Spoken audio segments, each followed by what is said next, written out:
So the third Olivia Rodrigo album, You Seem So Sad for a Girl So in Love, has been released on Geffen Records. And here's what I think of it. I have a few opinions on some tracks, various tracks, and many people are talking about how it's Olivia Rodrigo's most mature album yet. And I think they may be right, and here's why. So Drop Dead is the first single from the album and was a perfect choice because of how successful it has been. It's been number one in several countries and really gave the album the boost that it deserved, kind of the set-off point that it deserved.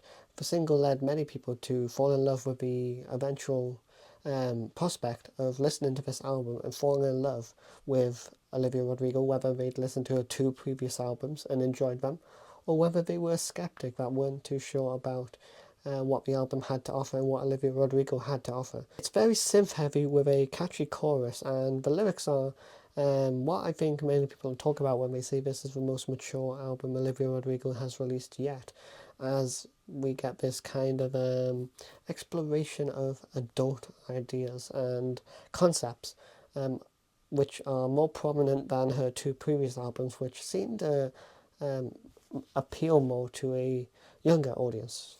On first listen, I just considered the third track, Honeybee, to do what track 2, Stupid Song, does, but better than Stupid Song does.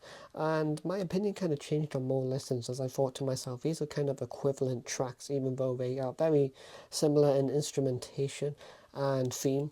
Um, they are distinct from one another. They kind of fit together as like a companion piece, kind of given like a medley type feel. So my opinion kind of shifted on those on extra listens, and I kind of took them more seriously as individual tracks. You Plus Me is another highlight, and it goes very well into My Way, which is the track that follows. And I think My Way is maybe my favourite track from the album. It kind of has this underlying synth throughout, which kind of reminds me very much of like 70s exploration of synths. I was actually thinking of Paul McCartney's Venus and Mars, since Paul McCartney's previous album has just released, which I released a review on. And it kind of reminds me of his Venus and Mars album, where the synth, you have these high-pitched synths kind of leading from underneath, which in a very interesting way. Cure was the second single to be released from this album, and I thought it was a bad choice. I didn't really understand it. I didn't like The Cure very much, and I was thinking as I was looking at the track listing, like Expectations, which I'm going to talk about later, could have been a better single. Less could have been a great single. Uh, What's Wrong With Me with Robert Smith, which I'm going to cover, could have been a better single. It feels weird, the single choice for the second single. I think it's one of the lesser tracks on the album. And I didn't think much of it, but of course, going off the strength of the first single, Drop Dead, it kind of covers for any second single not being as good as I said, Drop Dead. Number one in many countries, a major hit single for Olivia Rodrigo. Maybe the best vocal performance on the album is Begged. And it leads a lot off of the simple instrumentation. You get the simple acoustic guitar and then these gorgeous vocals on top. The benefit, of course, being the ability to kind of lead with the vocals and allow it to really take over and take prominence against this kind of loose and kind of uh, not showy off instrumentation, even though it's a nice acoustic guitar. Another song which is a good contender for the best song on the album is What's Wrong With Me, which was recorded alongside Robert Smith of The Cure. And it's more heavily produced than Begged, but you can kind of get away with it because it's Robert Smith, who has a reputation as this guy who is kind of quirky and kind of against the grain and kind of a rebel. He has some controversial takes, and this is the first time that Olivia Rodrigo has collaborated with an artist, which makes me want to delve deeper into it. I haven't delved very deep into her relationship with Robert Smith or what she thinks of Robert Smith. I'm not sure whether she is a big fan of Robert Smith, always has been.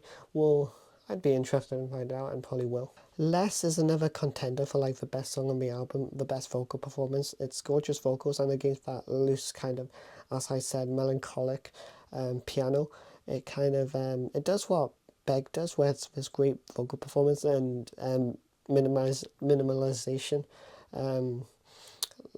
like Begged, as I said. It feels like it could fit into any era, and it's very like emotion driven. The reason I think Expectations could have been a great second single is because of the heavy bass drive in it. Get these really catchy, probably the most catchy, or one of the most catchy choruses on the album, and awesome lyrics to go alongside it. I'd say that this song plus Drop Dead are probably the best introductions to the album for someone who doesn't know much about Olivia Rodrigo's work or doesn't have the time to listen to the album and kind of wants to taste it before they are able to. I'm glad the album is getting universal acclaim. When I first listened to it, there were a few songs that stood out to me, and those were Drop Dead, and you had Expectations, and then you had What's Wrong With Me, and those were the songs that really stood out amongst the rest. But as I listened to more of the album, they kind of feel more cohesive, and some songs that I thought were just okay and passable actually became songs that I have went back to on other listens, which is quite cool, and I think you should go listen.